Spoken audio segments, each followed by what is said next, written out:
edit my on D&D Beyond because it kept saying there was an error whenever I tried to.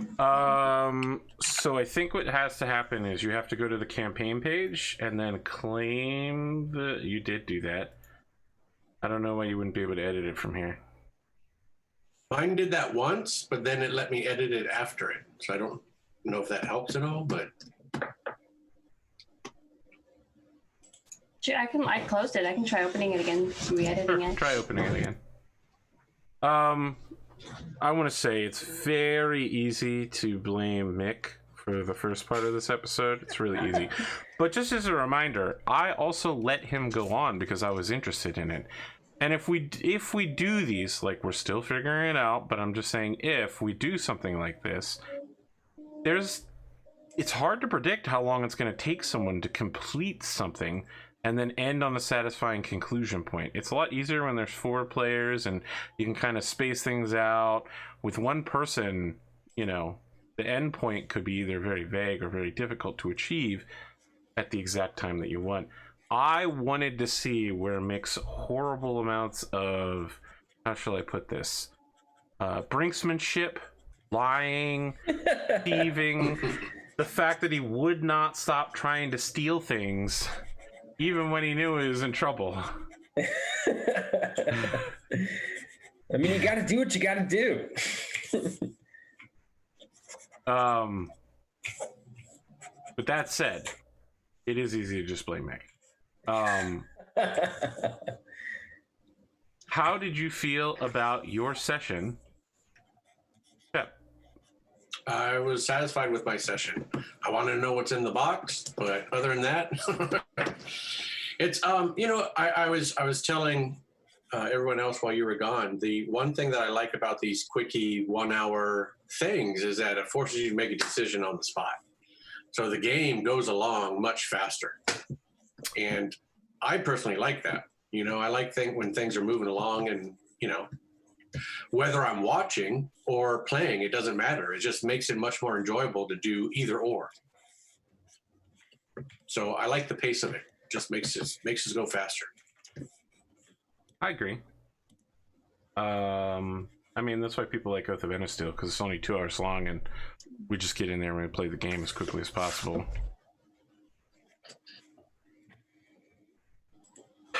Mick? Are you Cotton? You're a tabaxi cat? What about the two of you? What do you got for me? About that last session. About that last session. I really enjoyed it.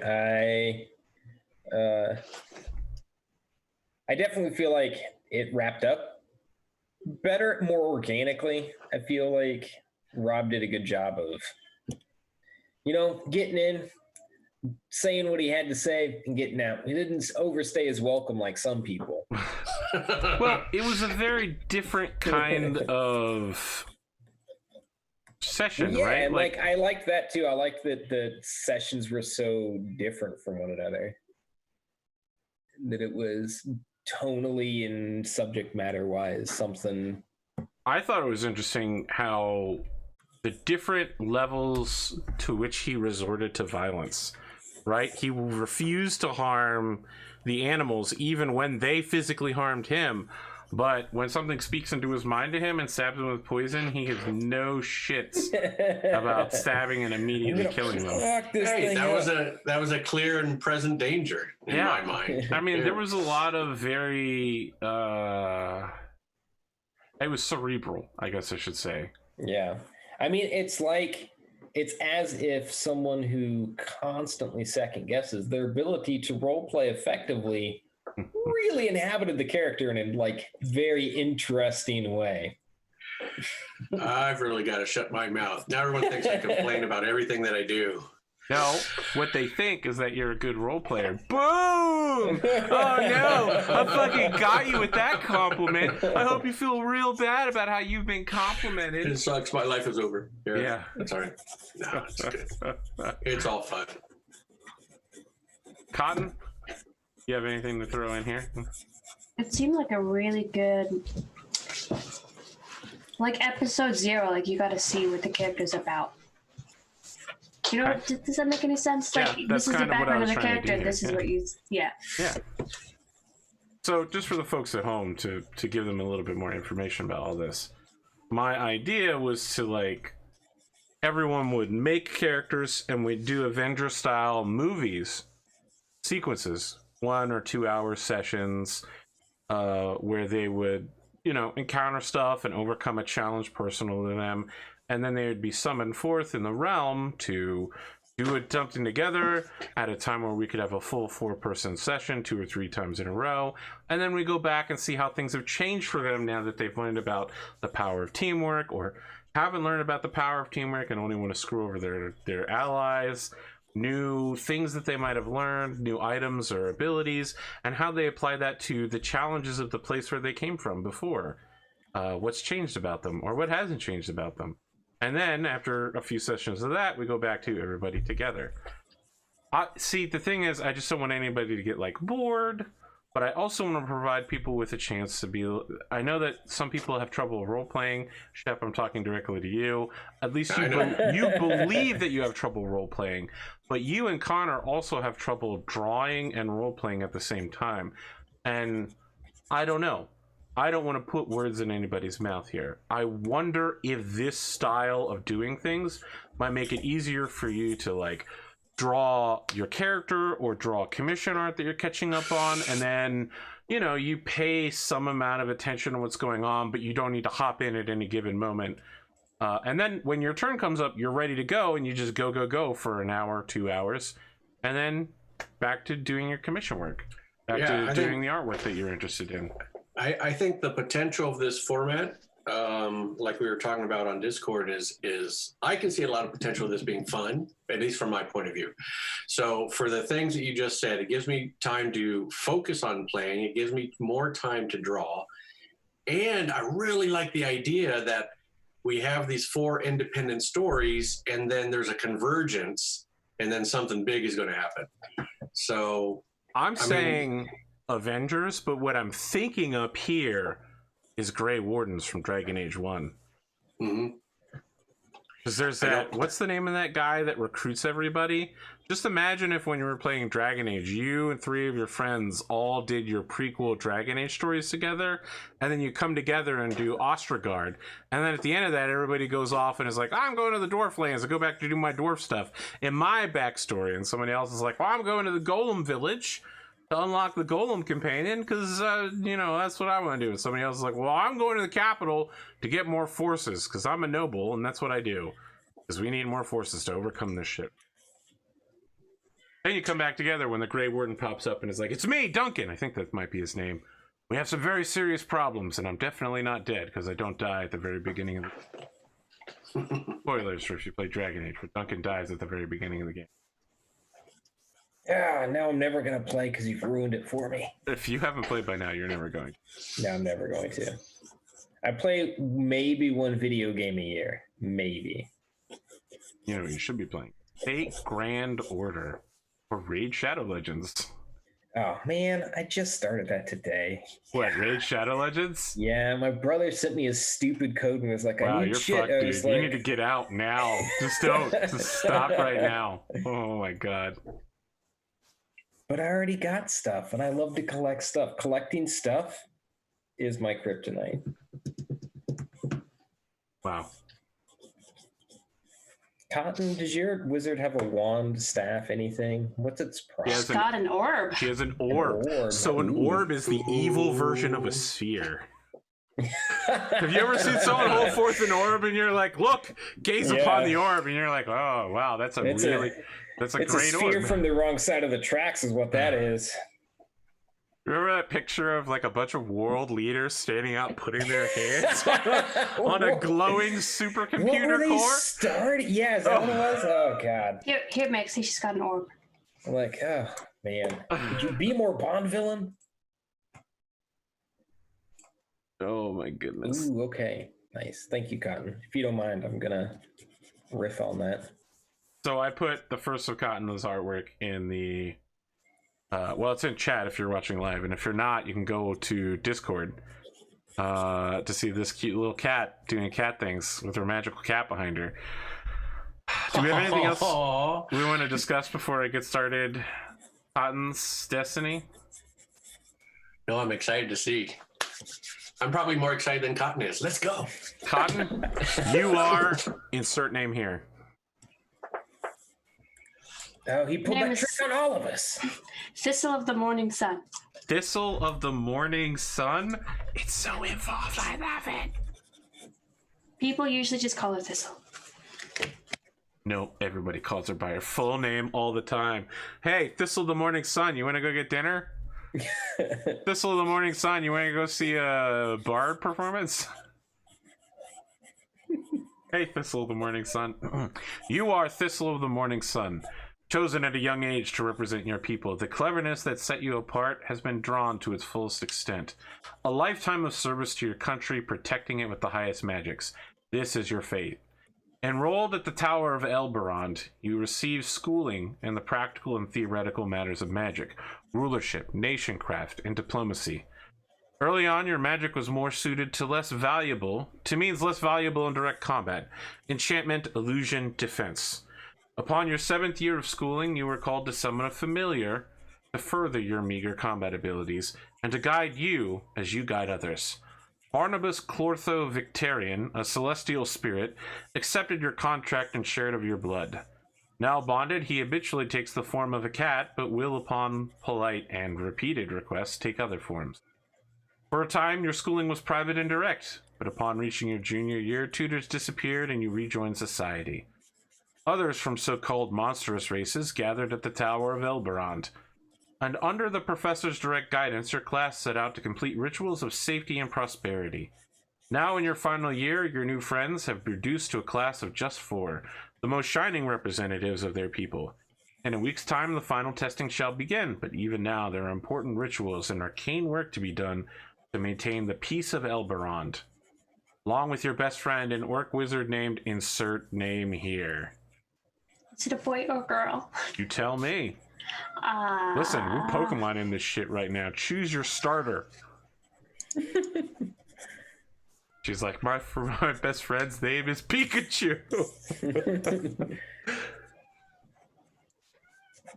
Evan. His name is Evan. His name is Gruck. Gruck. Incredible. Now I know so much about Gruck. I know that he's a he and his name is Gruck. You prepare yourself... Oh, sorry.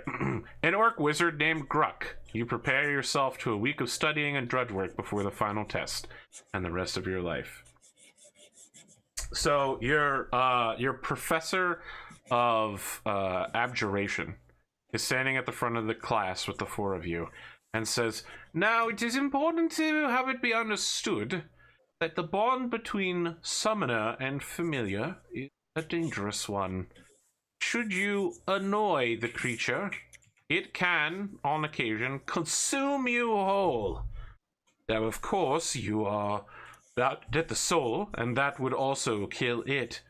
So perhaps the more dangerous thing that you need to be worried about is that a creature that spends every living moment thinking your thoughts, seeing everything that you see, and knowing what you love, will instead put the work towards destroying your entire life and killing everyone that you know.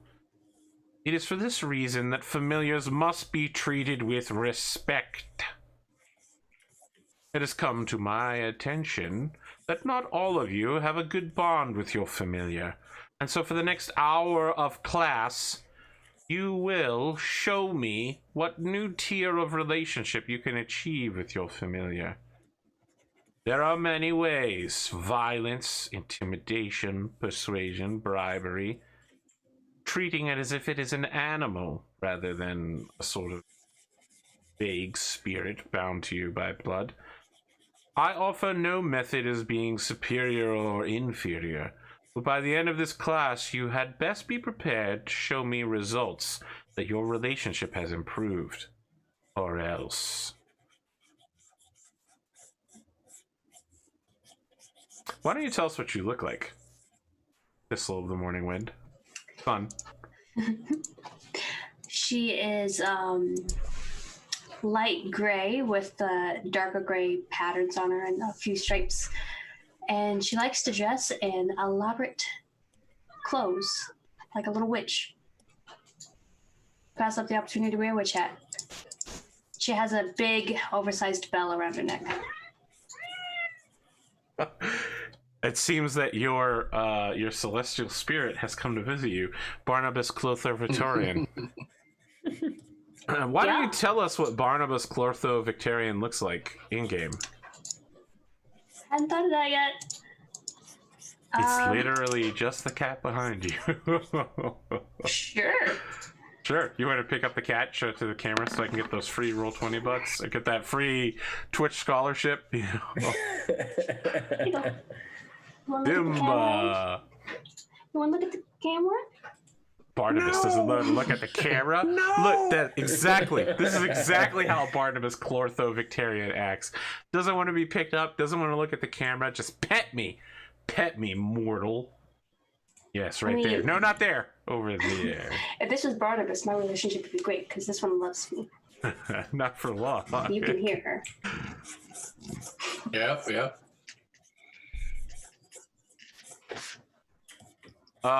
What is your relationship with Barnabas? Ortho-Victorian.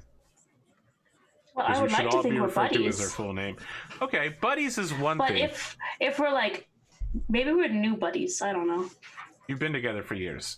But the thing is, your professor doesn't want you to just be buddies. Buddies is fine, but your professor wants to find your creature master. I think she's working on her way to best friends. Okay, tell me how that goes. How I'm trying to get Barnabas to be my best friend. Yeah, tell me how you do it. You have 1 hour. Do we have to stay in the classroom? No one has told you need to stay in the classroom. Is everybody else staying in the classroom? Grok has summoned a water spirit, but it keeps trying to turn into a fire elemental instead of a water elemental. And so he keeps capturing it in a jar and like whispering to it and getting like a promise that it won't turn into a fire elemental, but as soon as he opens the jar, it turns into a fire elemental. None of the other two students seem to be trying to leave the room. One of them has a snake coiled around their neck and they're just whispering into its ear. The other one has a raven on its shoulder and they seem to be arguing telepathically at each other. Because you can understand each other's language, but you can also speak telepathically. It depends on how you want to do. Do you know what? We're both cats. I want to see if he wants to do cat things. I can't wait for you to tell me what cat things are, but yes, he is excited at the prospect of not being in class today. But he doesn't want to stay in class? I mean, he's a cat. He doesn't want to stay anywhere where someone tells him he has to remain. Oh, I was just gonna like see if he wanted to hop up on tables and knock people's stuff off of it with me. But if he wants to leave the classroom, we can. Make an animal handling check. To see if he wants to leave or stay. To convince him to also leave with you. No, I was seeing what he wanted to do. Make an animal handling check.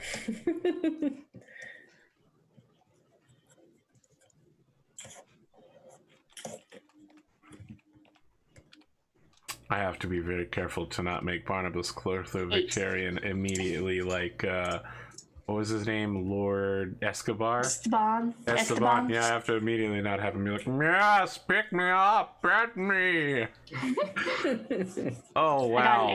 I just looked over at Mixed Drawing. Holy shit. God, you guys have unreal speeds sometimes. This is how Pokemon works, right? Like, sometimes you play Pokemon and you're like, yeah, I'm gonna beat this Pokemon's ass. Like, I'm total... And then you're like, oh, shit, I'm 30 levels higher than this Pokemon, and it just went first. And that's when you squint your eyes a little bit, and you do that anime stare, and you go, he's fast. That's what I think whenever I look at Mega Connor. I'm just like, they're fast. You are trying to get something out of Barnabas Clotho Victoria, and he's like, no! Stop it. Stop. Ridiculous. You don't want me to ask you what you want to do? He gets out of your lap and goes to your desk and extends to his full length and begins rolling across the desk backward and forth. As he does so, you're like whispering to him, like, you don't want to know. Like the professor turns to look at you as if somebody's getting an F before the end of class today. And he's just like, I'm not telling you anything. You never give me the treats that I want. And You want always... to go buy treats? You have any money? I don't know. She like opens her bag to see if she has any money. I would check your equipment section. I think the answer to that's almost certainly yes, but not a lot. Yes, I have some money. How much is some money? 5 gold. Is 5 gold a lot of money? We could definitely buy treats with it, probably. How many treats? How much do treats cost? I'm a cat. Don't ask me. No, I'm asking you. Cat treats? A couple of copper. Yes, we could buy a lot of treats. This exercise is ridiculous. How dare this mortal attempt to tell you how our relationship should go? I think you should let me bite that mortal. I don't think that's a great idea. I think you should give me treats, and then I will bite the mortal. I could give you treats and you could not bite the mortal. Make a persuasion check.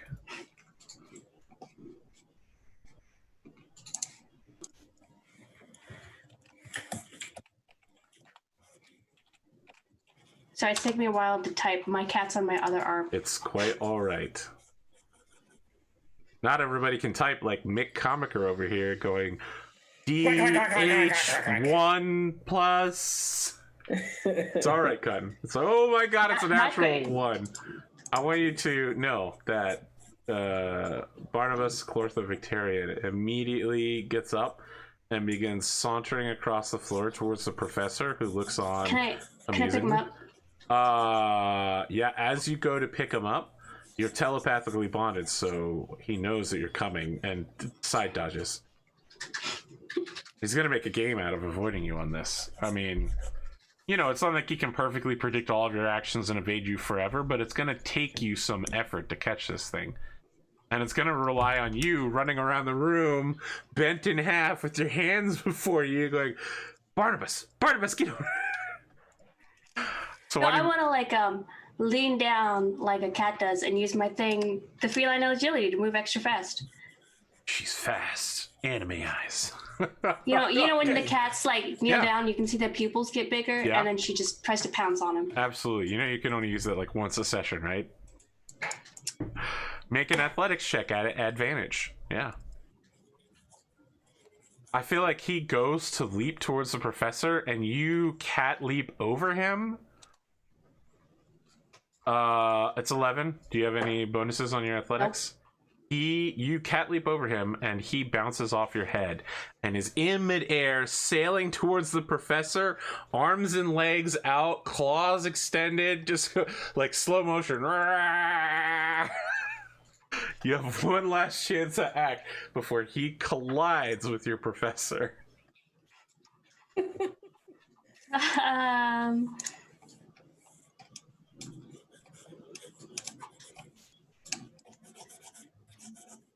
Can I cast Minor Illusion to make it look like the professor somewhere else?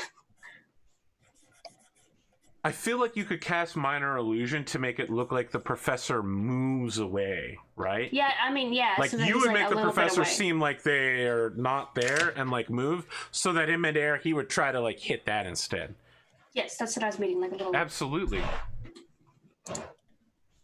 For the first time tonight, I'll be making a roll to see if the cat can see through your illusion using its intelligence score, which is not good because it has a -4.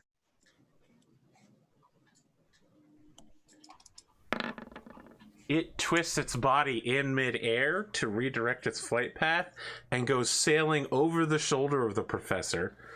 Your illusion disappears as it passes through it. It twists its whole head to look back at you, betrayed, as it slams into the chalkboard. Chalk everywhere. It hits the chalk tray. It is now Barnabas Clortho-Victorian is now covered in chalk. So where once majestic white with some sort of like orange creamsicle filling is now fully gray. Full cat body covered in chalk. It scratches down the chalkboard ever so slowly. Everyone in the room turns to look. The cat then hits the ground after rolling in the air and shakes himself off, still covered with dust, walks in a circle, pretends like no one saw anything, and it's perfectly fine, and saunters his way back towards you. Everyone in the room is looking. The water elemental has stopped trying to turn into a fire elemental and is also looking at you. It's literally just a floating ball of water. That's it. You could feel that it's gazing at you. I'll just pick Barnabas back up and try dusting off the chalk. As you do, it gets everywhere, all over you. The professor says, "Miss Thistle, Yes. are you having some problems? Nope, we're good. Please see me after class." Yeah, that's fair. Class dismissed, everyone. It's Thistle. Yes. Everybody else is like packing up to leave. Gruck stops and is just like, "Hey, you need me to stay?" As he reaches a hand out to like touch your arm. I don't think so.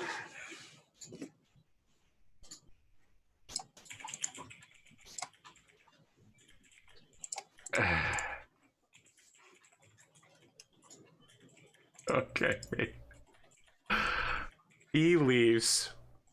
The professor stands there and then uses one of those, like telescoping rods. So it's like in the compact form, and then it out to its full length, and he says, "Can you tell me what went wrong with today's lesson, Miss Thistle?" Barnabas doesn't really like it when other people tell us how we should bond. It's going to He make got it offended. very difficult for you. Why? Thistle of the morning sun, he says as he enters lecture mode and turns away, holding the rod in his hands folded behind his back as he puffs out his minotaur chest and goes, "Well, you see, the Treaty of Elberond is an ancient compact between so-called monstrous races. Humans, elves, gnomes, halflings, they all disrespect us. We are noble creatures, intelligent, capable of making our own decisions, loved by the gods, and yet they believe they are so much better than us. Using the ancient magics of each of our people, we came together under the great wizard Elberond, constructed this very tower that we live our whole lives in, but a single night, a masterful move of magic. Under Elberond's guidance, we have vanished from the sight of the other mortal creatures who call us monsters. Our islands are not but mist to them. We are lost to their legends, and we do not leave our islands.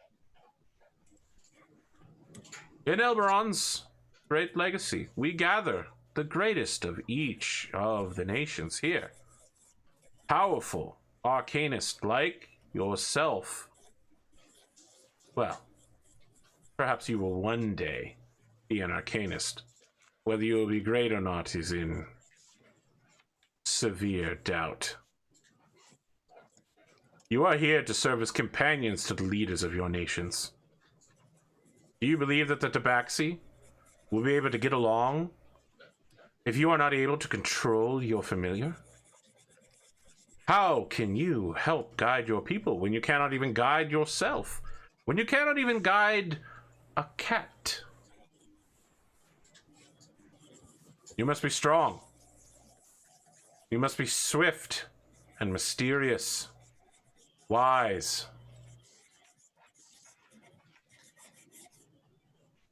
We expect much out of you, Miss Thistle. Will you fail to live up to our standards? You've been living your whole life for this moment. You're but a week away, and yet here you are.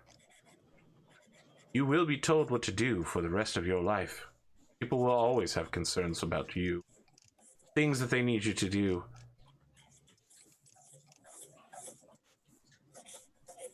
He turns towards you. Well, Miss Thistle, what will you do then? Will you cover yourself in chalk and roll around on a table? I am sorry, sir. I'll talk to Barnabas. Talking to Barnabas is not enough. He must understand who is the master in this situation. He down his pointer. You are dismissed. You have until 4 o'clock when we are enacting the ritual of the third plane. Be in attendance with your familiar to perform the sealing magic.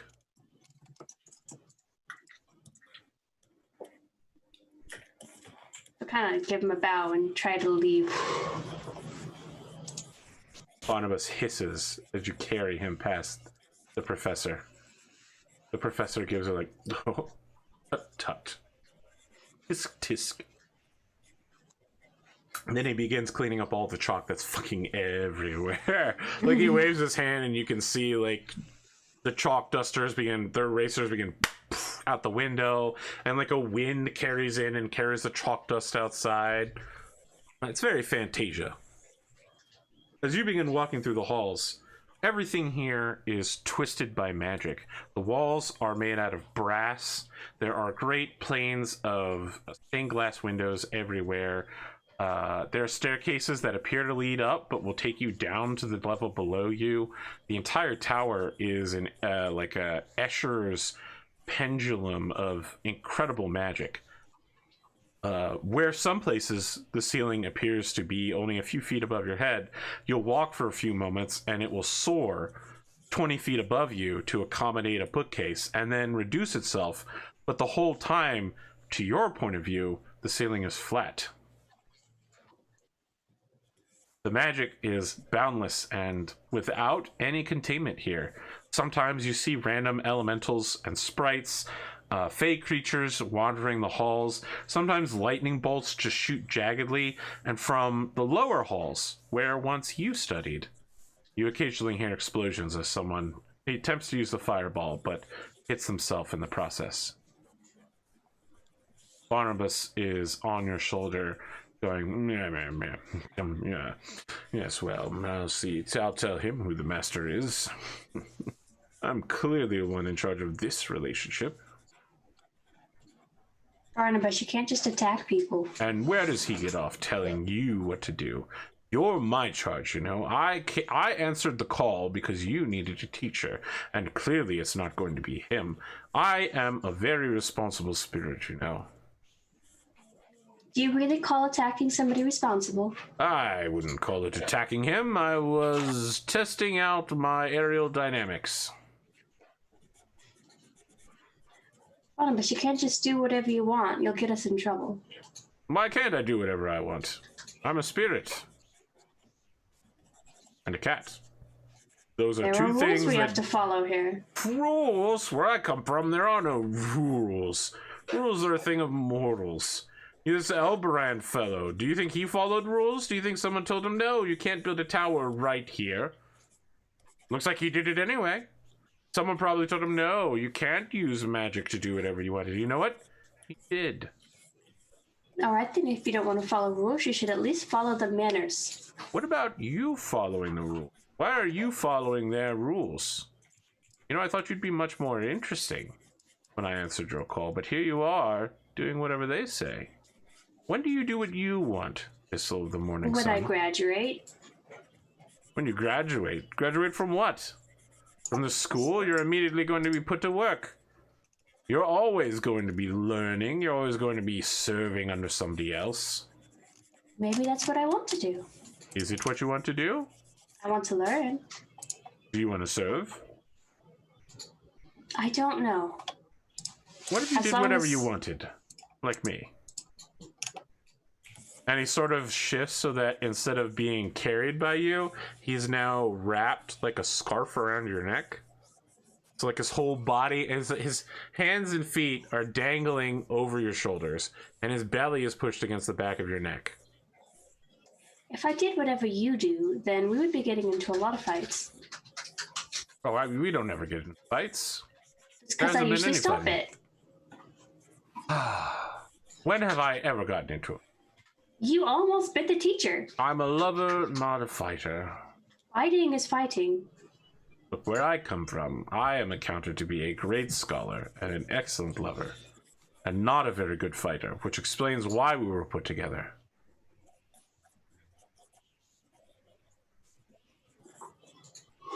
Because you're terrible at fighting.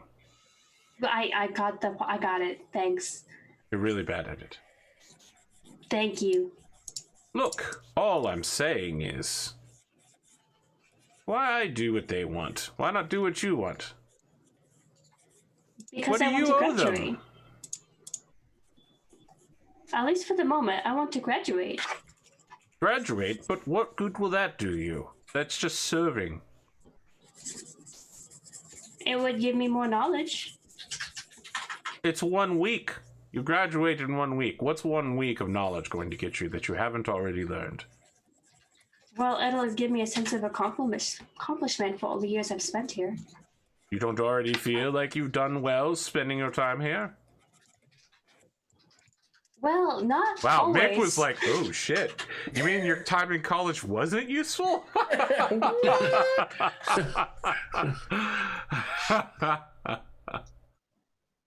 don't know if I can buy into this. The teacher does tend to tell me I'm not doing a great job. Do you feel as if you aren't doing a great job? Well, now I do. Why? Because other people tell me I'm doing a bad job. So you base your whole idea of existence on what other people tell you? No, but it hurts when they say it. Well, I could certainly see that. But what if instead of doing what other people told you to do, you just went out and experienced life on your own? Well, could I do that after I graduate? Did you do it now? What did you want to do right now? No, to I'm experience serious. life? Could you do it now? Could you seriously just take one step after the other and walk out of this place and go see and do what you wanted to? I don't think I have enough money to do that. Forget the money. Forget all. That's a material concern. That's for mortals. Besides, you're an illusionist. You can make a penny look like a gold coin. You could make a stick look like a gold coin. You could make a beetle look like a gold. Bad. For If what? I gave somebody a stick, you know, then they're out of gold coin. He shifts uncomfortably on your shoulder so that now a whole bunch of his weight is on your right shoulder, but there's almost none on your left. And he's just like, money is such a materialistic concern. I don't understand why you mortals keep chasing that gold metal all of the time. It's so that you can live comfortably and do what you Everyone want. knows that kindness and knowledge are more important than gold you dig out of the fucking ground. I agree. Well, good. You should go show some kindness to other people away from here. You think that professor is being kind to you? Look at the people around you. I feel like he's trying to push me. To do what? Master me? Well, that part I don't necessarily agree with. I think this is more of a partnership, and that's how it should be viewed, but that's my opinion versus his opinion. I mean, in my opinion, I'm the one in charge here. Well, that's not very nice. You don't think this is some kind of partnership, you know? He makes a low growl in his throat. You know that one that cats make. And he says, "You're the one carrying me." Well, that is because I'm nicer than you. Oh boy. When you say that, he hops down off your shoulders and walks in the other direction away from you. I'm sorry, Barnabas, come back. No, you're not sorry. I'm sorry. You spoke what you truly believed, and I appreciate that, but it was also deeply hurtful to me. I'm sorry that I hurt your feelings. Make a persuasion check.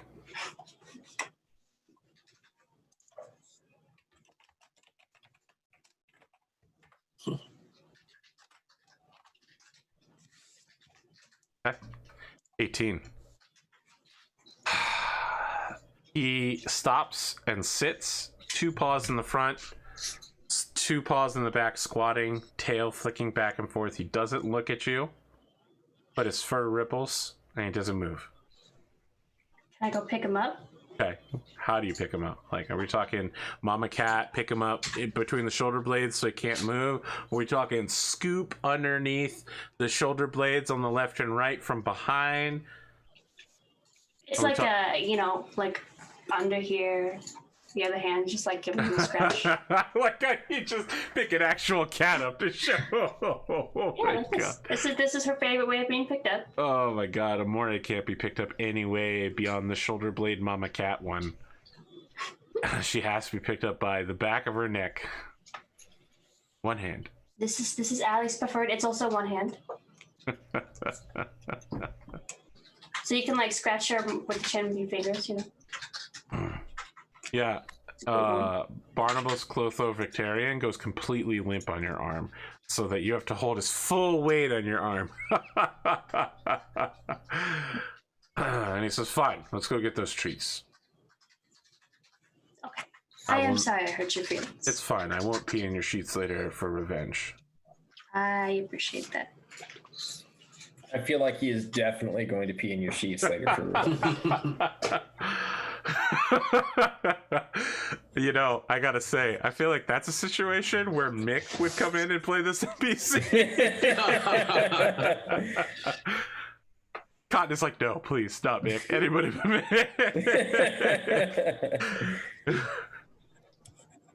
Mick. You make your way to the school store where they have thousands and thousands of items dedicated to all kinds of familiars. And after walking through a shelving area where as you move,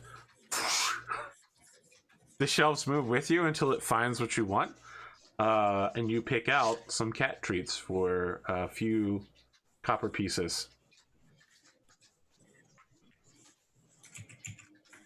I'll give him some.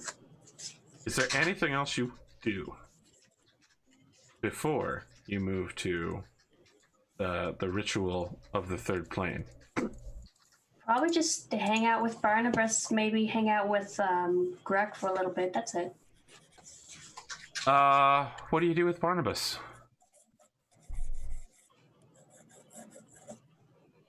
I'm trying to think of my cat's favorite things to do. Go take a nap in the sun. Yep, that's pretty much just gonna cover. Buy a ball of yarn and we can play with it together. Ooh. Okay. That's it. I would like you to make a animal handling check. Okay. It's gonna be another massive failure. Cotton's gonna put a 2 on this dice right here. Got an 8. It's not a success. You lay in the sun, and several hours later, you wake up to Barnabas licking your face and going, "You're late for class." Oh. Thank you. And then she'll pick him up and run to her class. Yeah, I feel like we get your full speed tabaxi run. You make your way to the ritual chamber where everyone else in your class has already begun creating the sigils and magical constructions necessary for the ritual of the third plane. Your professor, she looks wordlessly at you as you enter, but adjusts her, what's the call when you only have one of them? Monocle. Monocle. She adjusts her monocle, and it shines briefly as she looks at you. There's a very disapproving glance, but she doesn't say anything. Grick leans forward. He is sweating slightly from having to hold all the magic in, and is just like, yeah, Thistle, listen, here's the thing. We needs all 4 of us to do this ritual. We actually should have way more people in the class, but they've been failing a lot of students. So if you could just get in here and help us out a little bit. So sorry. And she'll start doing it. Okay. What does your magic look like? Let me further ask that. I want to know colors, sights, and sounds, but I also want to know what you're doing with your orb. I think her orb like floats like directly in front of her when she's doing this stuff. Okay, so we got some like Doctor Strange where the orb just levitates in place. Okay, tell me more. When she's using it. Yeah. And I think it does like a light blue kind of glow. And I guess the magic would depend on what she's casting. So this is a ward. You're entering a point where 3 different planes of existence, including this prime material plane you live on, are all weakening in bond. And as the planets and stars align, there comes a moment called the Ritual of the Third Plane, where all of them can cross over.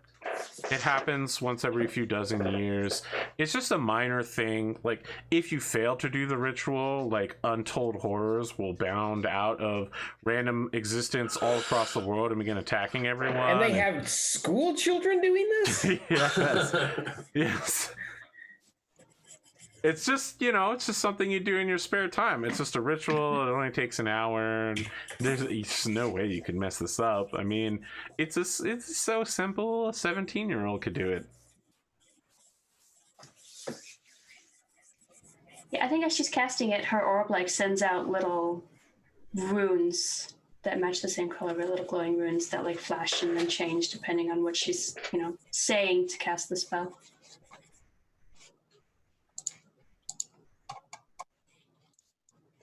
Okay.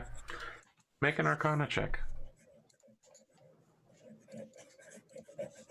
Can I use my inspiration? Yep, this would probably be the good time to do it. Oh, Yeah, it Rob, sounds did good. you I use don't your want to cause inspiration? Cess. No. You didn't. I didn't think so. Out I of think I missed it. 17. 17, huh?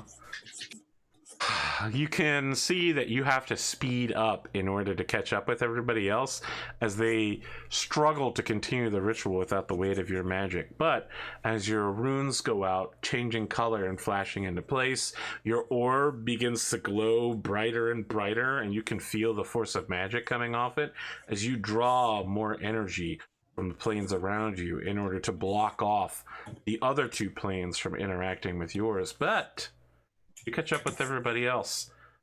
Gruck seems to be struggling mightily. There's some sweat going on. His face is scrunched up. You could see his like orcish blood vessels popping out. So because his skin is green, they turn kind of purplish instead. And he's and the teacher's just like, please silence, Mr. Gruck. Some decorum. Is there something I can do to help Gruck? Make a perception check.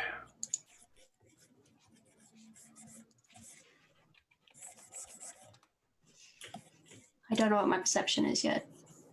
It's +3, so it's a 15. Gruck has made several mistakes here that I wouldn't say the word fatal because it's not going to kill anybody here. But in the long run, over the next several hours, the strength of the barrier will fade. And something, maybe several things will get through. But you also know if you say anything to the teacher, Gruck will be failed. Because this is some basic level stuff. I mean, a 17-year-old should clearly be able to do this. Can I whisper to Gruck and tell him what he needs to fix? Yes, make a stealth check. Good. Good. Hold on, I thought Tabaxis had a stealthing. Do they just start with stealth? Is that their thing? I don't know. If you have proficiency in it, you should have it. I don't remember how I built your character. That was like yesterday. Listen, it's Cinco de Mayo. I had like 2 margaritas before I started this show. I never broadcast after drinking. They have something to do with stealth, and I think it's just that they start with it. Okay. But I didn't know if they had like an. I mean, let's take a look at your special character sheet and stealth see if they have. Oh, she's got it. She's got Yeah, it. then that might be what it is. Because I certainly would not have selected stealth as a thing that you should have had. Wow, 19? Cotton, you're going to derail my Parisian plot line. Oh, I'm so sorry. Just messing with you. That's not a thing. You whisper to Gruck how you can correct his mistakes, And he takes a deep breath while looking at you and goes, "Thanks. You're a lifesaver." And he begins moving some of his magic doesn't involve runes or colors or anything. He chants out magical power, and then it just hangs in the air in a way that you can't see, but you can feel it. So now he begins going back through some of his chants, and he, instead of being like, Old MacDonald had a farm, he goes, Old MacDonald had a farm? And he starts correcting his magical mistakes. The barrier begins to lock into place, and you can physically feel the magic of the four of you coming together and creating like 4 shields, which then merge into like a 2x2 formation, and then it disappears. This shield is now, it exists everywhere at all times across this plane.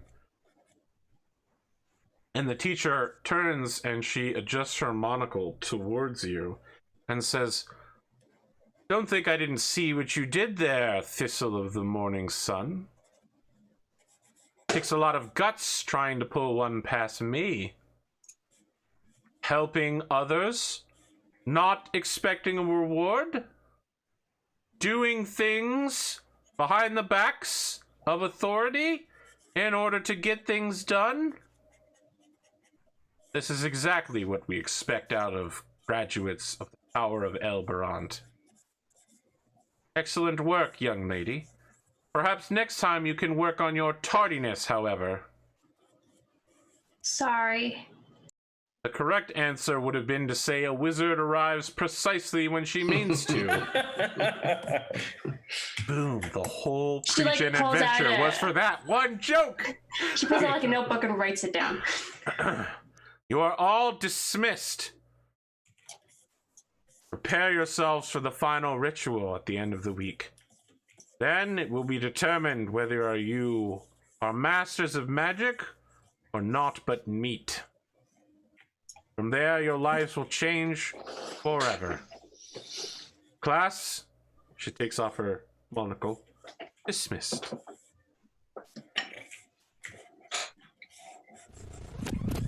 That's all I got. Cotton, how was your one-on-one adventure? I know you were really nervous about this. In fact, you were like, I don't know if I'm gonna like it, but I'll try it. Because I also know you don't like making decisions. I tend to panic under pressure. Did you feel panicked? Not super panicked. Did you have fun? It was nice. Okay. That wasn't a yes, so that hurts me deeply. I did have fun. I did have fun.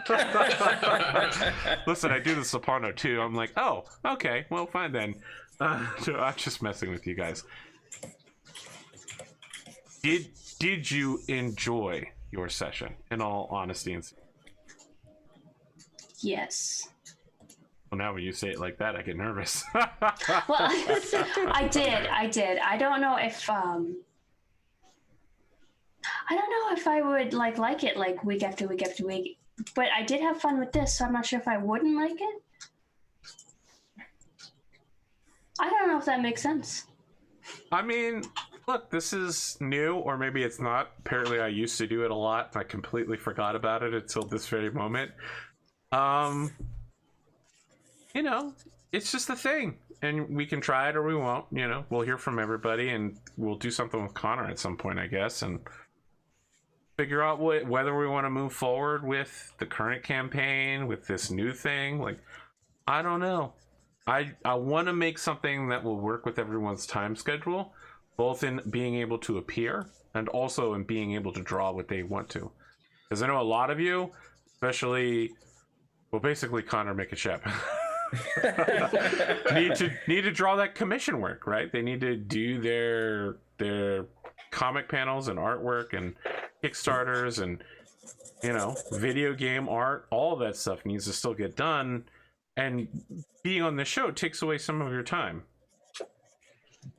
I feel like, I don't know, I'm not you guys, I'm not your artist, but I feel like sometimes you guys get the juices flowing on the show and you're like, oh, I'm drawing that thing that I need for my other work. Connor does that sometimes. Connor's just like, "Yep, I'm just gonna like draw some white ash stuff for real quick." I mean, that's fine. Ratosaurus was making fun of him on the other show where he was like, Connor starts by drawing an eyebrow, no line work, and then he just draws an ear, and somehow it's perfectly placed. And that son of a bitch! How dare he? I hate It's that super guy. impressive.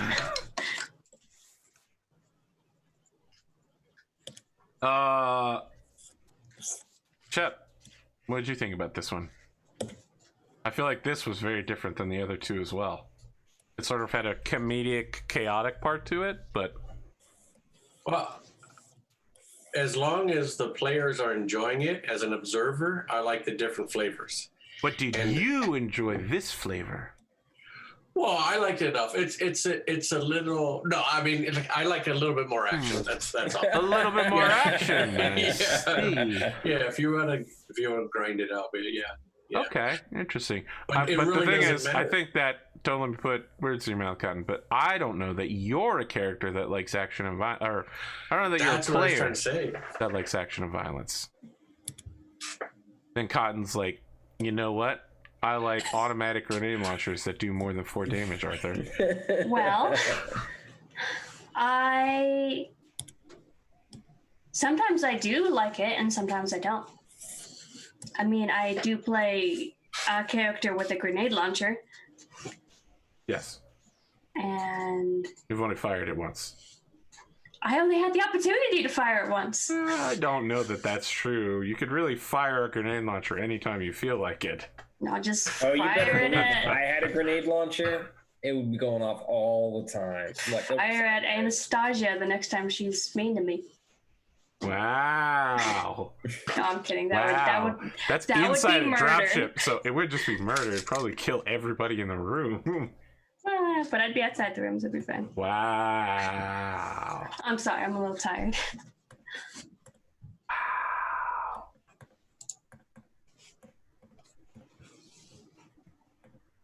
Yeah, but sometimes I think fighting is fun in games, and sometimes I'm just not in the mood for it. It just kind of depends. Okay. Nick, what are your thoughts about this particular one? I enjoyed it. I am worried I would be trapped in a situation in which I would have to play the same character more than 2 times in a row. I don't know how I Jesus. would handle with that as a player. Okay. But, Let me throw this one at you, Shep. Okay. You know how in the Avengers there's this guy named Thor, and he goes on cool space techno adventures. Well, and you know, all of his stuff is technology, right? Like they show magical flying longboats, but those longboats are powered by like grav vehicles, and they fire lasers. All right, you follow me so far? Okay. Yeah. Space Gladiator. I'm fine with anything. No, but that's what I mean. Mick's personal storyline could be as a space gladiator who returns back to the planet in order to like defend it. Ooh. I think Mick would Your love that. personal storyline could be as a traveling space gladiator entertainer who gets wrapped up. Look, Mick. It's just an idea. You know, But you know what else is an idea? The Marvel Cinematic Universe, and it started with Robert Downey Jr. eating Burger King. right? It's so crazy. I don't say this very often, but as a nerd, what a time to be alive. I would have said that about 6 months ago. Right now, I'm saying, oh, geez, what a time to be alive. I just say it all the time. You know, what the heck? Why is my stylus quitting? No, I liked it. I don't know. I like the old thing too.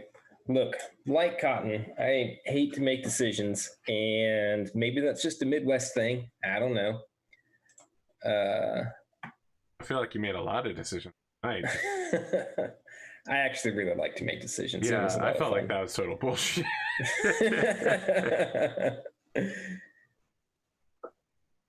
I don't know. I liked it. I personally feel like I take over the group dynamic too often, and so I'm trying not to. And one-on-one, I get to take over because it's only me. Well, me and you. But I feel like I'm not overriding other players as much, other character players as much. I really feel like I'm just a terrible person. I agree. So what were we talking about? Yeah, I forget what. No, I liked it. I like playing. Tell me what the game is and I'll play it. Unless it's Risk or Monopoly. In which case, fuck off. I don't want to play that shit. All right, we're playing Clue next week. I'll play Clue. Evie has 20 different versions of Clue. That's her like collectible thing. I was defeated by Cotton at Clue. It was embarrassing. There were some options, some theoretical options I hadn't thought of that everyone else who had played Clue did think of. And so when I circled around and I had a 50-50 chance of the correct answer and I missed, Cotton immediately jumped out and I was like, I know what the real answer is. Damn it, all of you, and calling your own cards. I didn't even foresee that was an option, calling your own cards. Hadn't played the game before, Wait, so I you didn't only ever guessed cards you didn't have? Yeah, that's a rookie mistake. Sometimes I like to throw out guesses of three things I know no one else has. Yeah, so she was saying her own cards so that it would knock out the options, right? Yeah. And so since I didn't realize that someone could call their own card in the process, I was like, well, clearly she doesn't have that card, so maybe that's where the thing is. Maybe that's the location. And then, after my turn ended, Pondo indicated to me that would be true, and then he went for the final kill strike. He fucked up as well, and Cotton swept in for victory. That's what I remember happening. Cotton is vicious. Yeah. Holy shit. I like Clue. Clue's a good game. He asked me if any game would make me competitive, and I said maybe Clue. That's true. Exactly that. I thought she said Clue, but she actually said maybe. I'm usually good at Clue, so I like it. Apparently I'm not good at Clue. Got wrecked. I think you did fine at Clue. I got face wrecked. You did fine at Clue. I mean, Clue's not for everyone. No, I did great at Clue, but you did good too. You had everything else. I mean, I didn't know the other stuff. I did know stuff. I did not. But that's the thing. Me continuously saying the things that I thought was the other stuff let everyone know that was the other stuff because I'd already narrowed it all down. And Cotton had the thing that I didn't know. I knew who it was pretty quick because people weren't guessing it anymore. Yeah, you kind of got to know who you're playing with and like, what are they guessing? What should they be guessing? One of our players was actually two players working together on the same webcam, so that was interesting because they switched strategies twice, and so I couldn't get a single goddamn read on them at all. I didn't try to cold read them. I was just like, they're gonna be chaotic as hell. There's no way I'm gonna be able to predict their actions. Washik was just like, yep, my wife just told me to do this, and I was like, damn it, I thought I had a read on you. You can't just do what your wife wants. I mean, you can, but now I can't predict you. All right. Look, friends, we have a lot of thinking to do over the next week. Do we want to try this style? Can we force Connor to try this? Well, AP, you got to tell us, what did you think of tonight's sessions? I will play basically anything except Made RPG. So That's what Pondo's theory was and why you forgot about it. Because On the Tabletop Season 2 had Made RPG in it. I've played Made RPG without On the Tabletop Season 2. You have to remember that Season 2 of Made RPG was 3.5 years ago. Yeah. It's a long fucking time. And there were only like 10 episodes. That's the first time we're going to play the Warren. Ah, that's right. Every time you played the Warren, everyone died. I didn't die in mine. Okay, well, everyone else died. I don't know if it ended good, but I don't think I died. It never ends good. Someone always tries to invent the fighting, and then they fail, and then everyone gets eaten by whatever large predator is nearby that they tried to fight. Yeah, Cotton, that's how every game of the Warren has ever gone that I've run. Everyone is like, oh, you can invent fighting? I'm going to invent fighting. And I'm like, no, please don't. Tice invented fighting and it worked out great for him. For a while until it didn't. That's true. All right.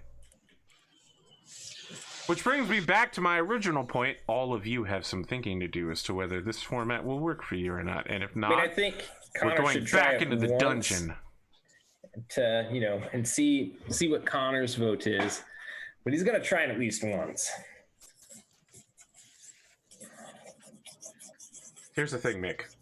I agree with you, but when you say it, it makes me think that you're an evil drug-pushing villain that's like, come on, try it at least once, man. First time's free. First time's free.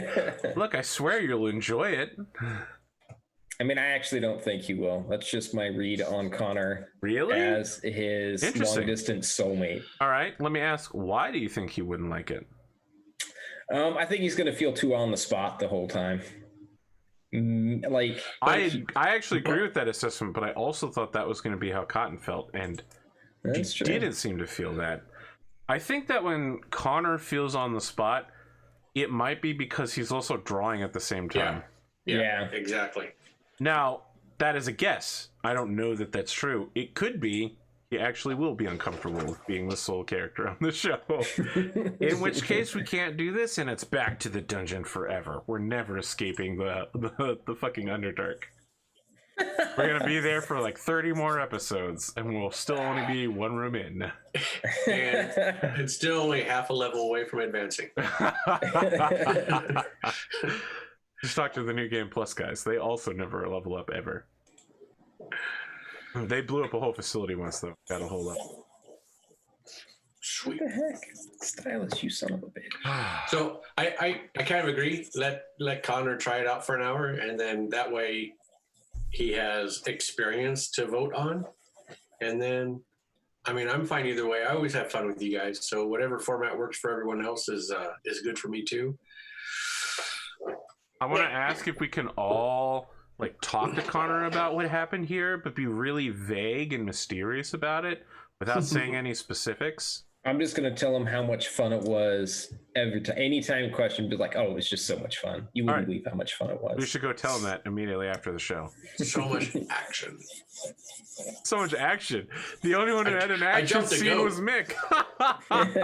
Yeah. Hey, Rob jumped some goats. Yeah, I jumped a goat. He jumped some goats. And he stabbed Imp. Yeah.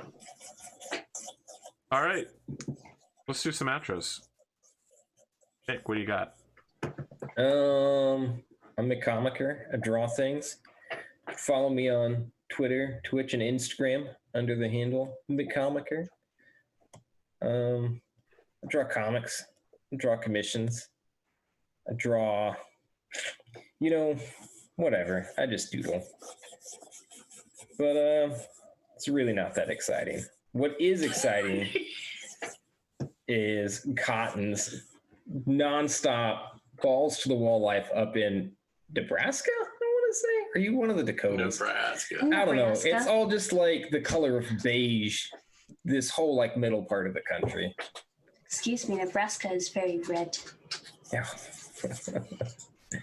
It's actually surprisingly red Bleed here has to go too. red. Like, we only have red clay. There's no actual dirt that they haven't imported. Everything is red here. I was just talking about their football team colors. I don't even know what our football team colors are. It's red and it's very predominant. Our state slogan is about our football team, so. If you go to the city and you yell, like, go big red, everybody else that's walking in the street will yell it back to you. Oh my God. That's how you know you're in a town where football is the only way to escape. That was the town I grew up in. Yeah. I hated it so much. That was also a town that I grew up in. Several different towns, but all of them the same. Have you ever seen Trial and Error? It was a show on NBC a few years ago. It's hilarious. But they're like in a town like that. We're like, woo, pecker heads, and like everyone on the street. It's like, wow. Someone very amazing. cruel named that town's. It was so much like home. I hated it. Rob, what do you got? I'm robSHEPart on Instagram and Twitch and Twitter and everything else. So I draw D&D monsters, critters, commissions, and yeah, come stop by, follow me on Instagram, and stop by on Twitch and watch me stream. I just might be streaming tonight, but no promises. Oh shit! I might. Wow. I might. Wow. Cotton, you never really went with your outro, so That's because we haven't gotten to it yet. But yeah, let's do that. I mean, I threw it to her, but then I took it. See, Yeah. that's what I'm talking Yeah, about. bounce back. I take over the group every time, and I feel terrible about it. Only when, Just call me only Liam. when Connor's not here. Sorry, Lord Kovar. Wait, so is it my outro now? Yes. Yes. Oh, okay. I'm Cotton. I doodle and stuff. I have commissions open, but I've been a little bit busy trying to help my place of business move to a new building and being tired. But hey, if the people that I got in contact with get test positive for the pandemic, then I'll be in quarantine again. I'll have lots of time again. I like how positive you are about that incredibly sad and probable circumstance. Well, yeah. I mean, it's pretty exciting. I don't know what to say to that. It's actually really sad because the person because it's a secondhand contact because their family member has it and their family member is their grandfather, so I'm very worried about his well-being.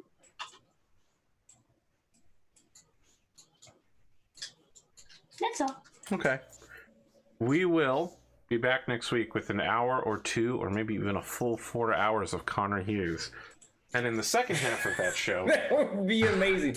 Make Connor do all night. Because you missed last week, this whole show was about you. listen, No, there stop. are shows with only 1 or 2 people that do full 4 hours. Neil Kobu does a thing where he and another GM switch every week as to who's the game master and who's the player.